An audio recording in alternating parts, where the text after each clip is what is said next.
The Miami Dolphins got a steal signing Devin Achane before the running back market exploded. It was the best extension across the league this offseason, but the wide receiver market is getting out of control. Locked On NFL Big Board with Michelle Magdziuk is here to bring the lists, rankings, and analysis that true NFL fans crave all year long. From power rankings and draft prospects to top players and best bets, the Data Queen has you covered. Brought to you by Locked On Podcast Network, your team every day. Hey, welcome into the Locked On NFL Big Board. I'm your host, Michelle Magdziuk. Today's episode is brought to you by Kelce. For a limited time, download the Kelce app and use code LOCKEDON to get $10 when you trade $10. On today's episode, I'm going to rank all the biggest extensions handed out to the offensive skill players across the league this offseason. And it's going to be in terms of how good of a move it was for the team, right? Like, obviously, I could just say the highest paid players, those were the best extensions for them. But in terms of the team, where do they rank? We've seen quite a bit of extensions come through the last couple of weeks. So training camp started back up. Some teams do seem to be overreacting and overpaying players right before the season starts, while other teams seem to have paid at the right time earlier in the offseason and locked down a great player for under market value, it's looking like. So to start us off at number one, best extension and steal of the 2026 offseason, it has to be Devin Achane, the running back for the Dolphins. He signs a 4-year, $64 million deal, $16 million per year. And right now that already has him as just the 6th highest paid running back of current running backs. And it's quite a bit lower than the 5th highest because Christian McCaffrey is making $19 million per year. Achane's at 16. We just saw Gibbs and Bijan and Jonathan Taylor all get over at least $22 million a year. And then also his fully guaranteed is much lower than those guys as well. Achane got just $17.4 million of his contract fully guaranteed, while Gibbs and Bijan are sitting at $37 million of their contract guaranteed.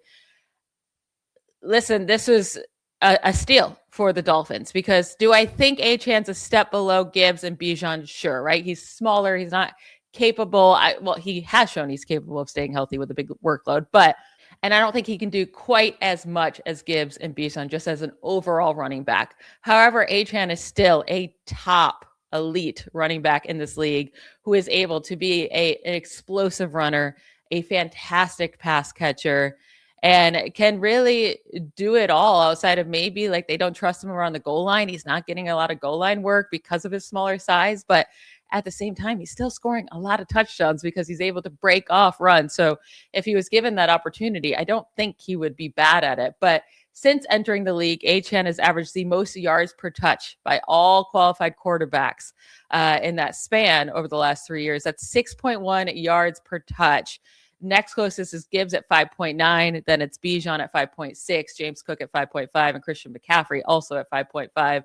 He's averaged more yards per carry. He's averaged 5.6 yards per carry, more than all running backs in yards per touch. That's including also receptions outside of Jahmyr Gibbs. So Jahmyr Gibbs is the only other one that's averaged more yards per touch than Achane has just average yards per carry.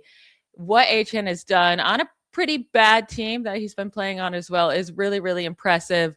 He had the 2nd most yards after forcing a missed tackle last year. He had the most explosive carries, which is carries of at least 10 plus yards with 40 such carries last year.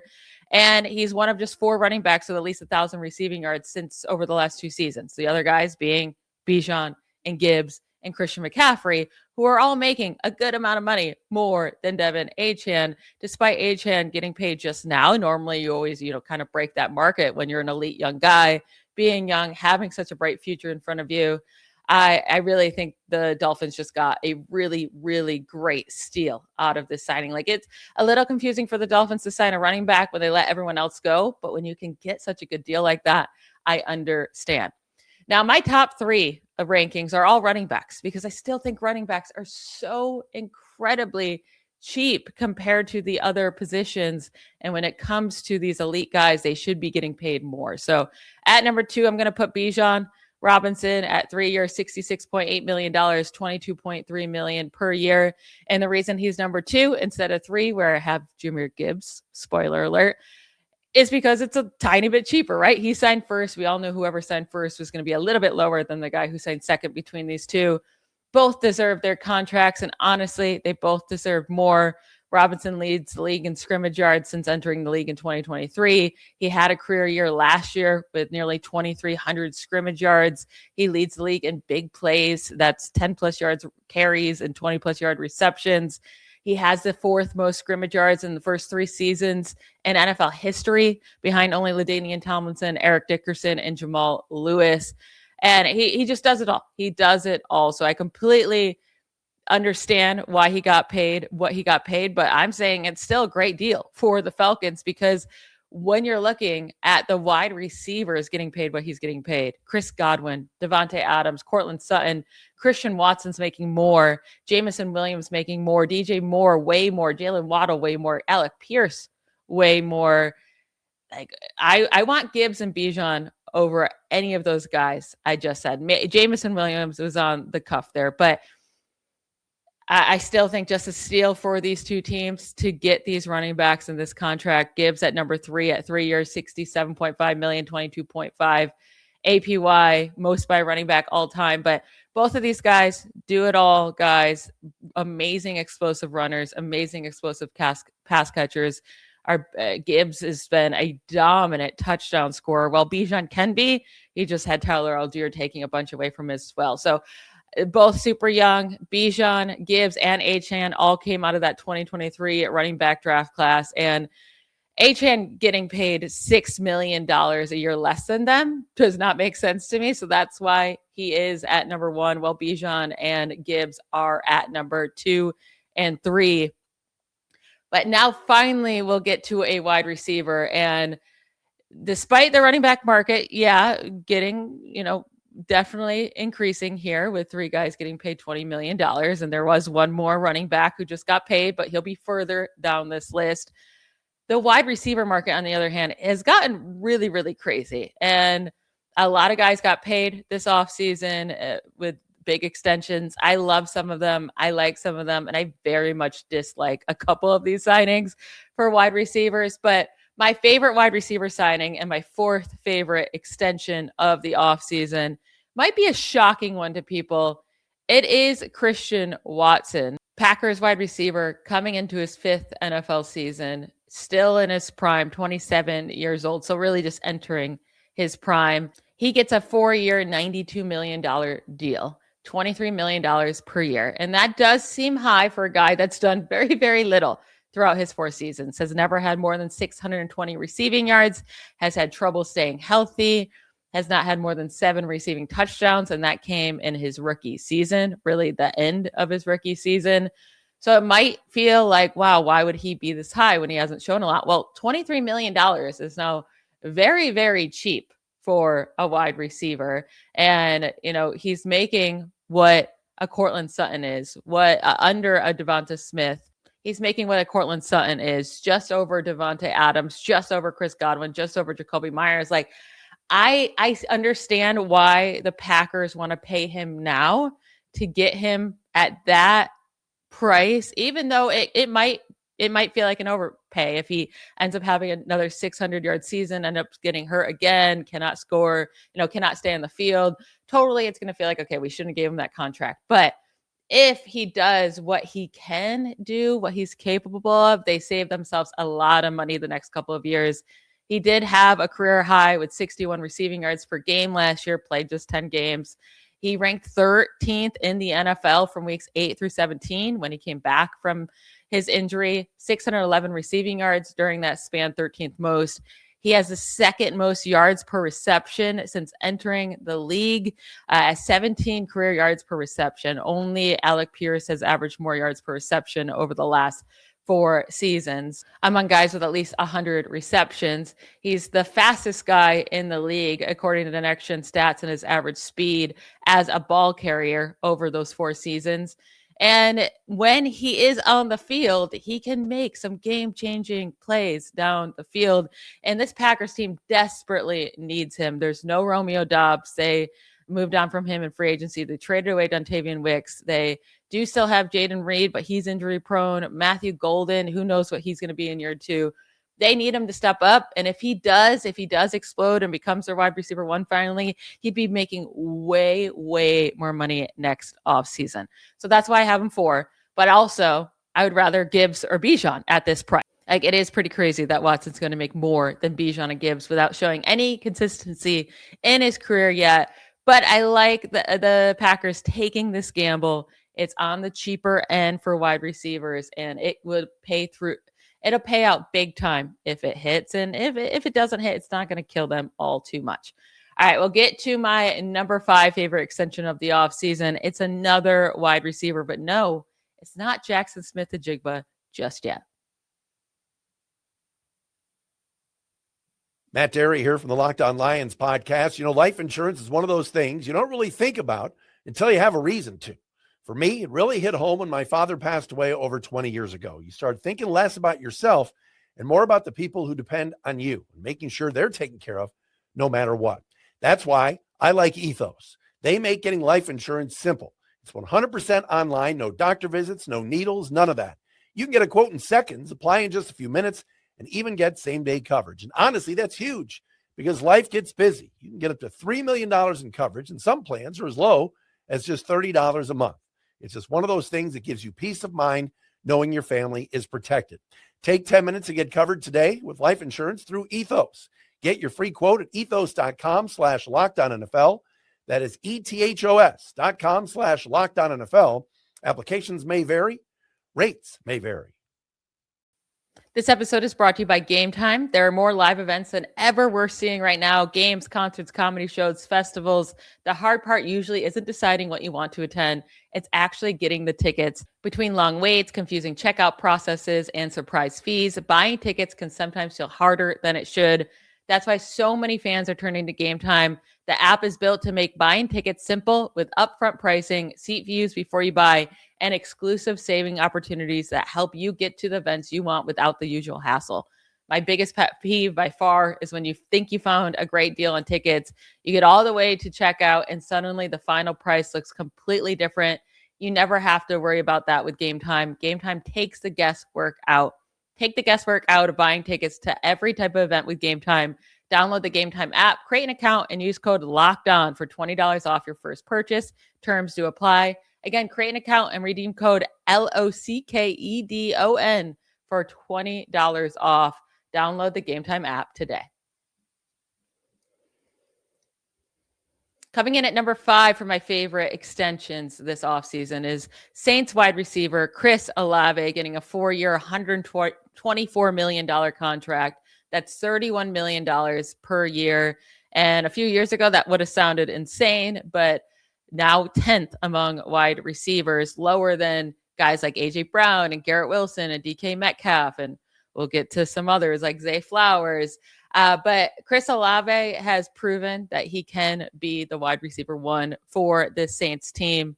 He had career highs with 156 targets, 100 receptions, 1,163 receiving yards, and 9 receiving touchdowns last year.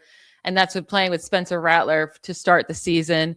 And then Tyler Shuck, who we think could be good in year 2, and he was better than we thought as a rookie, but he was still a rookie quarterback. Olave has now had at least 1,100 yards in 2 of the last 3 seasons, and he was hurt in 2024.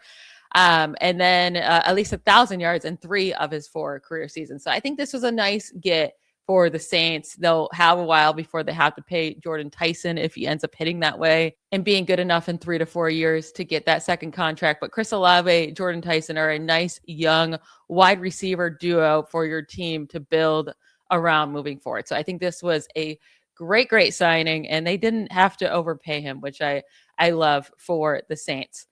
At number 6 is another wide receiver in the NFC South. It's the Falcons wide receiver, Drake London.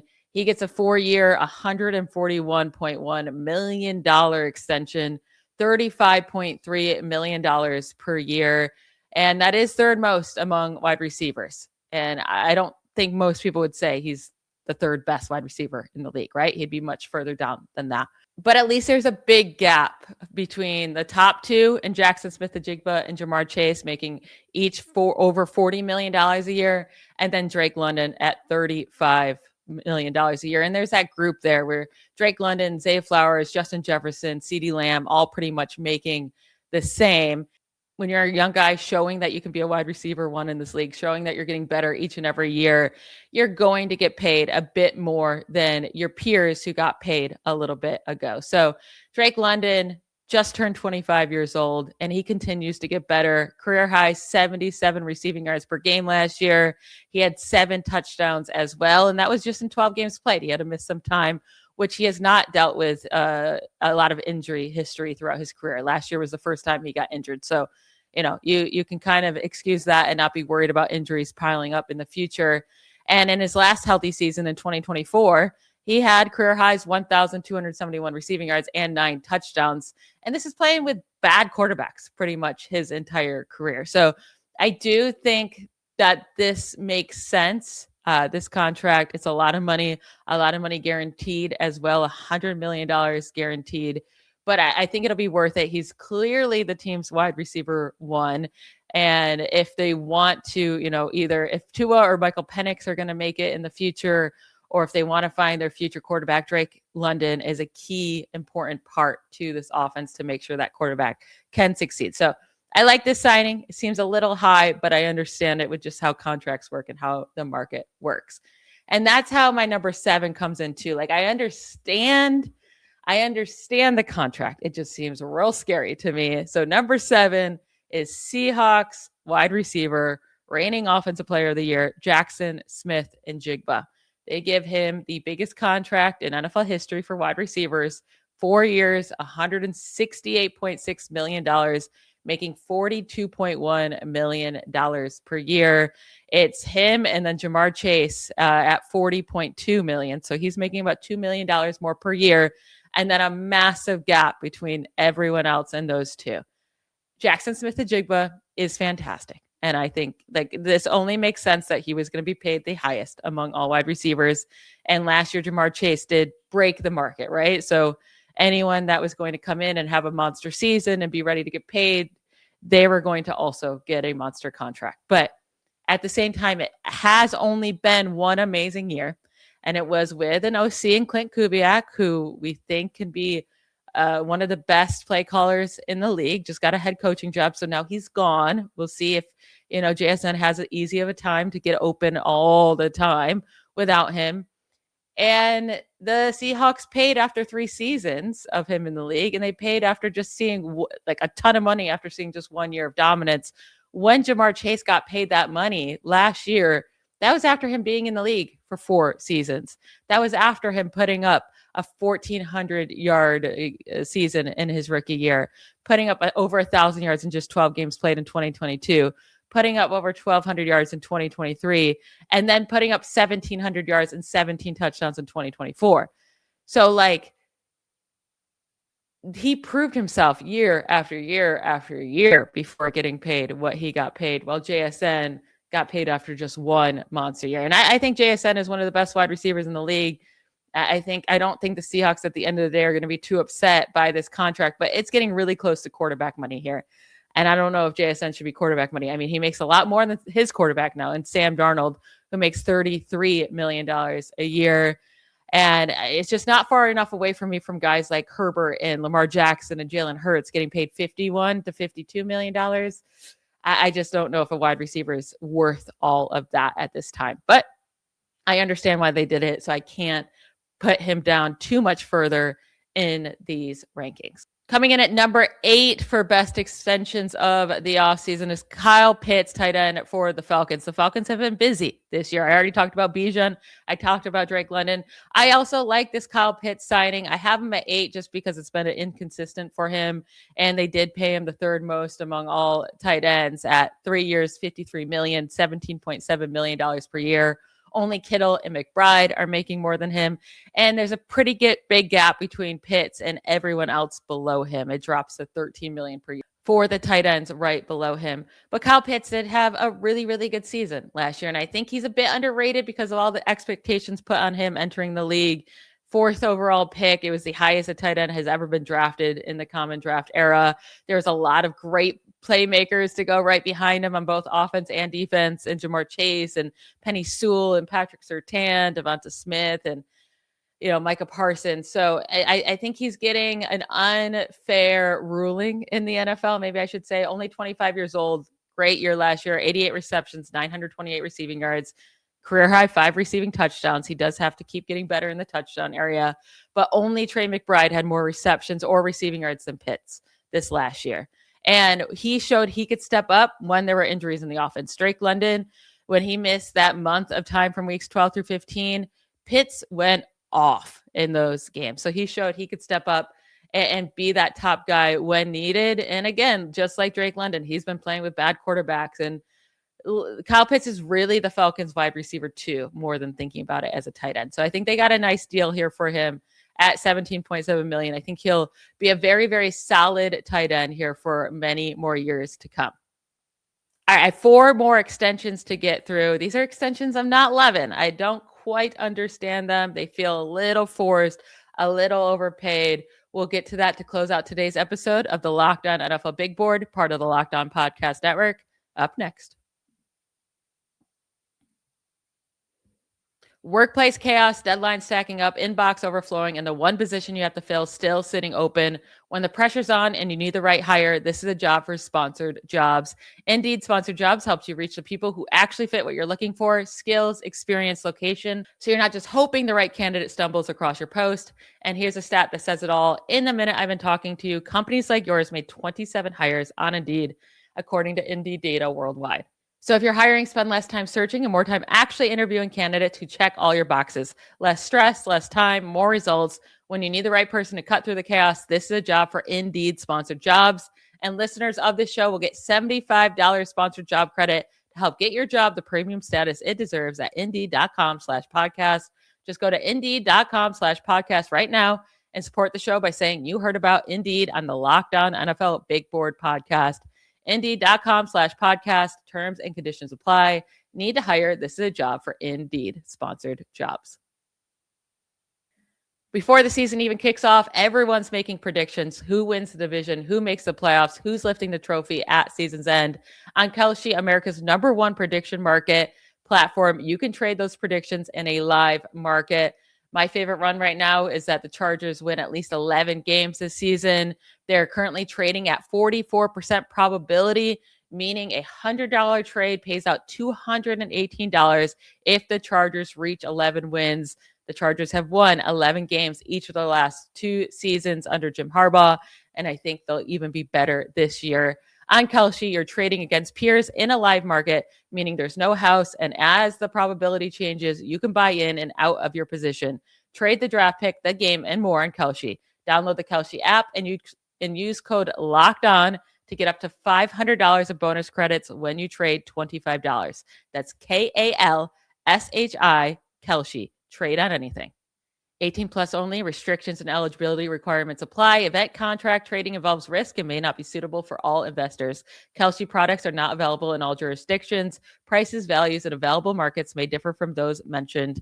For more information, see kalshi.com/regulatory.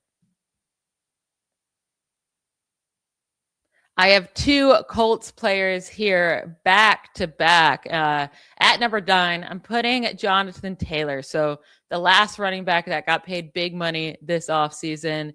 He comes in 2 years, $44 million. So $22 million a year over the next couple of years. And it's not terrible because it's a short contract. It'll be fine. But he is going to be 28 years old in January. And he was fantastic last year. Don't get me wrong. I think he's an amazing running back. He led the league with 18 rushing touchdowns with 20 total touchdowns. He led the league with yards after contact. But the thing with Jonathan Taylor is he's gone through amazing spurts in his career and then kind of goes away, not goes away, but falls down a bit and is not as productive and is struggling efficiency wise, and then blows up again and then comes back down. And we even saw that last year. He had 5 games with at least 100 rushing yards in the first 10 weeks of the season. that was tied for most in the NFL, and then didn't have a single game with at least 100 rushing yards in weeks 11 through 18. The last month of the season, we saw his numbers plummet with just 2 touchdowns in that span, only 3 yards per carry after averaging 5.5 the first 14 weeks of the season, and averaged just 57 rushing yards per game over that last month. Now, maybe it's just the offense was struggling. Daniel Jones comes back and he's better, but this seems a bit pricey to be paying a running back $22 million a year when Gibbs and Bijan finally just got there, and they're so much younger and they're so much more explosive, and they have the ability to be such an amazing receiver as well, which Jonathan Taylor hasn't done in his career. And obviously, like, I don't know, it seems like a little bit of an overpay for me. And the Colts are honestly just kind of confusing me this year with all the money they're spending on a lot of risky contracts here. So number 10 comes in with the wide receiver. They gave Alec Pierce 4 years, $114 million, $28.5 million per year. And he gets that despite having just one 1,000-yard season. This was his past year, and he barely just got over it. 1,003 yards with 6 touchdowns. It was his top year in receptions with just 47 receptions. That's just 3.1 receptions per game, which was his highest in his career. And what's interesting is, he scored 6 touchdowns, which isn't anything crazy, but only 2 of those 6 touchdowns actually came from Daniel Jones. The other 4, 2 came from Phillip Rivers, 2 came from Riley Leonard. So it's interesting. He was better at scoring touchdowns with the backup quarterbacks than he was with Daniel Jones. I get it. Like, Pierce is explosive. He's averages 21.8 yards per reception over the last 2 seasons. That leads the NFL. He has 12 receptions of at least 40 receiving yards over those last 2 years. That's most in the NFL, with Jahmyr Chase at 10, JSN at 10, and Jamison Williams at 10. So 2 more than anyone else. But the issue is now they're paying him to be their wide receiver 1, to be a volume wide receiver. And they're paying him a ton of money at $28.5 million per year, where you're paying him more than guys who've actually proven themselves as wide receiver 1s in this league. It's just a brand new role for him, and you don't know if he can actually do it yet, or if he's just going to be this deep threat. And you don't know, like, if once you got rid of Michael Pittman Jr., is he going to be able to get open as much, right? Is he going to have those opportunities if he's just the main guy that the defense can focus on? Those are a lot of question marks. And he's also, coming off this ankle injury where he's not even back at practice yet. And we don't know if he kind of hid that from the team or what before getting this payday, but very, very big payday without proving really much outside of just being a good deep threat. So very concerning. I could see them not loving that signing here in a couple of years. Another wide receiver I think got overpaid, coming in at number 11 in my rankings for extensions this year. Zay Flowers, 4 years, $140 million, $35 million per year, $108 million guaranteed. Woo, getting paid up there with your Justin Jeffersons, more than CeeDee Lamb. And that feels like a lot of money to be paid the 4th most among all wide receivers, when your top year that was this last year with 1,211 yards and 5 touchdowns. Never has had more than 5 touchdowns in a season in his career. Only been in the league 3 years also, by the way. So it felt kind of weird for the Ravens to pay him this quickly after just 3 seasons, after not like exploding ever. But 5 touchdowns, 4 touchdowns, 5 touchdowns, 858 yards as a rookie, 1,059 in his second season, 1,211 in his third season. But really, he had 3 massive games last year, all over 120 receiving yards. But then the 13 of his other 17 games, he had fewer than 80 receiving yards in all of those other games. So very inconsistent player. And it's because, it's not all on him. It's because he's on a team that likes to run a lot, and not a heavy passing volume team. But at the same time, like, what did they think he was going to do this 4th year to really, really explode? Like, you already paid him like he exploded and became a top wide receiver in this league. I don't expect him to randomly break out and become a top 3, top 5 wide receiver in 2026. Maybe the Ravens do. Maybe they think they're saving themselves money in the future. But I think they paid him at the top of his value, the tippy top. And that feels like an overreaction. Like, the deal just feels like an overreaction to get him done before the season, instead of just waiting to see what he does next year. Because in terms like a percentage of your cap space, I don't think it would have went up at all. And then for my least favorite offensive play skill signing extension this year, it's Jaguars tight end Bretton Strange coming in at 3 years, $36 million, $12 million per year.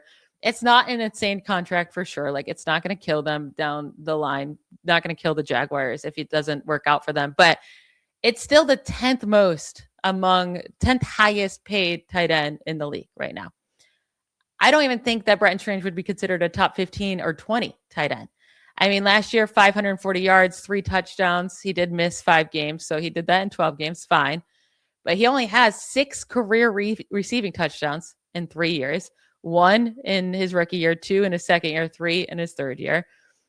Also, the Jaguars, it's not like they're planning on him being the focal point of the offense and trying to be like, okay, we're going to use him a ton. Let's pay him now before he explodes. Like, you have so many wide receivers in Brian Thomas Jr. and Parker Washington, Jacoby Myers, Travis Hunter. They drafted a tight end in round 2 who's supposed to be a great blocker. So that's what's confusing me, why you're paying up for a tight end after just 3 seasons as well, instead of waiting for his rookie contract to expire.